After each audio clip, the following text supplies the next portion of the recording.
Pension funds यानी NPS और EPF जैसे जो फंड्स हैं वो अब सुरक्षित निवेशकों की जगह जो है माने जाते थे, वो अब तेजी से शेयरों की ओर रुख कर रहे हैं।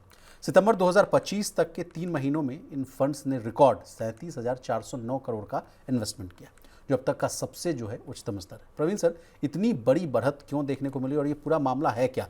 इसके पहले भी सर लगातार हम लोग जो चर्चा करते आते थे कि कहा जाता था कि जो पैसा आपके पास है, अच्छा खासा पैसा, 25 लाख करोड़ के आसपास का फंड आपके पास है, बिल्कुल, तो आप वो डेट में लगा रहे हैं, ठीक है। आपने कहा कि इस पैसे को अगर हम मार्केट से डायरेक्ट लिंक कर दें तो ज़्यादा रिटर्न मिलेगा। वो रिटर्न अगर ज़्यादा मिलेगा तो हम अपने जो मेंबर्स हैं उनको पैसा दे पाएंगे, तो उनको फ़ायदा होगा। तो क्या ये वही वाला मामला है?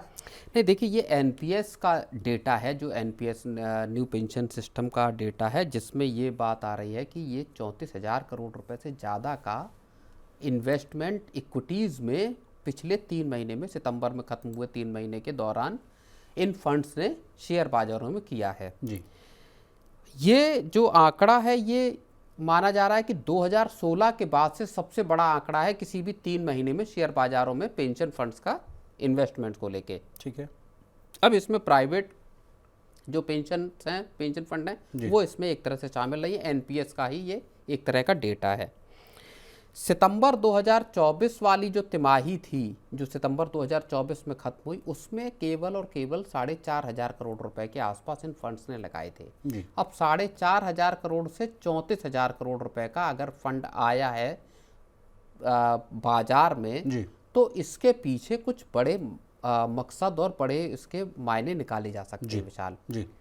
सबसे पहला ये है कि जो एनपीएस को लेके एक रिटर्न को लेके एक बात थी कि रिटर्न ऐसे हों जो आपको इन्फ्लेशन को भी बीट करें और कुछ बेहतर रिटर्न दे सकें, जो लोगों के रिटायरमेंट के ज़रूरतों को पूरा कर पाएँ।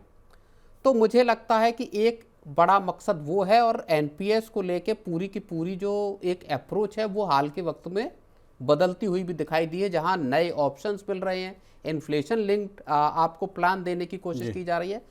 तो एक मसला वहाँ पे आता है।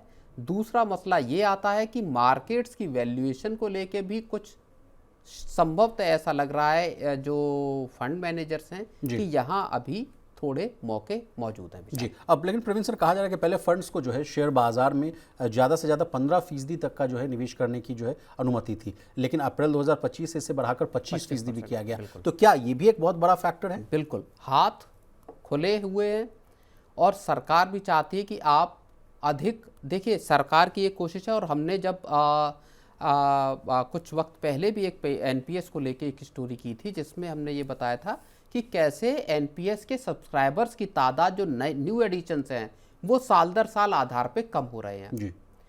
तो वहाँ पे जाके अब सरकार इसको अट्रैक्टिव बनाना चाहती है। सरकार चाहती है कि लोगों की सेविंग एनपीएस में आए, जिससे उनका फ्यूचर थोड़ा सुरक्षित हो। लेकिन सर ये कैसे होगा? मनी सेंट्रल में भी हम लोगों ने इस बात को लेकर बहुत ही विस्तृत रूप से चर्चा की थी। कहा गया था कि मात्र 9 से या 10 लोग ही ऐसे जो हैं जो एनपीएस के पैसे को जो है मैनेज कर रहे हैं, जिसको आप रजिस्टर्ड एडवाइज़र कहिए या जो, तो वो लोग प्रचार ही प्रसार उतना नहीं कर रहे हैं। उसके पीछे तर्क दिया गया कि उनको आप अच्छा खासा इंसेंटिव ही नहीं देते हैं।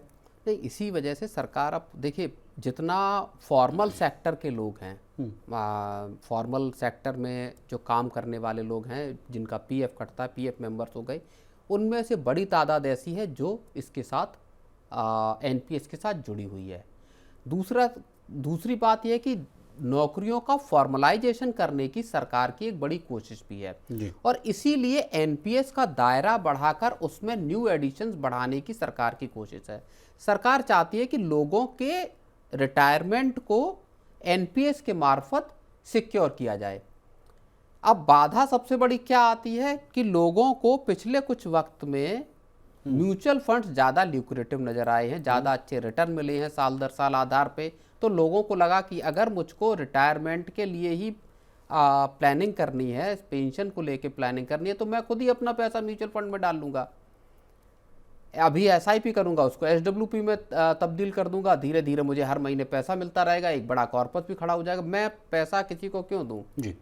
लेकिन सर एक अगला सवाल मेरे मन में ये भी आ रहा है कि पहले लगातार जब एनपीएस लाया गया था उस समय भी एक जो है सरकारी कर्मचारियों के वर्ग का एक विरोध था कि हमारा पैसा रिटायरमेंट का वो पैसा है उसको आप मार्केट से जोड़ दे रहे हैं, मार्केट लिंक कर दे रहे हैं। बिल्कुल। उठा पटक आती है तो नेगेटिव रिटर्न आने लग जाएगा, तो उस समय मान लीजिए कुछ पैसा ही ना मिले हाथ में, या जो पैसा है मेरा वो निगेटिव में मिले, तो ये चिंता तो रहती है सर। लेकिन मार्केट लिंक्ड को लेकर एक जो है हमेशा उहापोह की स्थिति रहती है, डायलेमा रहता है, उसको कैसे दूर करेंगे? नहीं, लेकिन बात आपकी सही है, लेकिन उसमें एक चीज़ ये भी है कि आपका 70-80% के आसपास पैसा आपका डेट प्रोडक्ट में जा रहा है, जो एनपीएस के तो आप कह रहे हैं कि डाइवर्सिफिकेशन भी है। तो उसमें डाइवर्सिफिकेशन भी है, डेट प्रोडक्ट सुरक्षित हैं, आपको रिटर्न स्टेबल कम मिलता है लेकिन स्टेबल रिटर्न मिलता है। तो लेकिन रिटर्न को आखिर बढ़ाया कैसे जाएगा?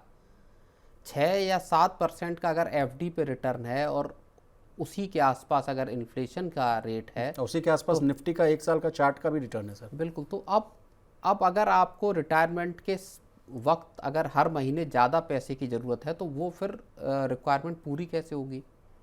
तो रास्ता दरअसल उसका यही निकल के आता है। जाहिर तौर पर रिस्क ज़रूर है मार्केट के साथ कि आपकी वॉलेटिलिटी है, तमाम दिक्कतें हैं, लेकिन फिर भी आपको एक पोर्शन मार्केट में लगाना पड़ेगा। आपको एक सर्टेन जो है डिग्री तक आपको एक रिस्क लेना पड़ेगा। प्रवीण सर, ऐसी भी खबरें बीच में आ रही थी कि गोल्ड ईटीएफ वाला भी ऑप्शन आदमी देख सकता है, यानी जो फंड मैनेजर्स हैं जैसे एनपीएस और ईपीएफओ वाले लोग जो हैं वो कह रहे थे कि गोल्ड में भी अच्छी खासी तेजी होती दिख रही है, तो जो फंड है, कॉर्पस फंड है, इसको कहीं ना कहीं हम लोग गोल्ड ईटीएफ में भी लगा सकते हैं। हाँ बिल्कुल, वो रीट का जो ऑप्शन है, एक एनपीएस का एक क्लास है जिसमें आपके पास ये ऑप्शन होता है, वहाँ पे गोल्ड ईटीएफ, सिल्वर ईटीएफ में भी पैसे लगाने के विकल्प की बात की गई है।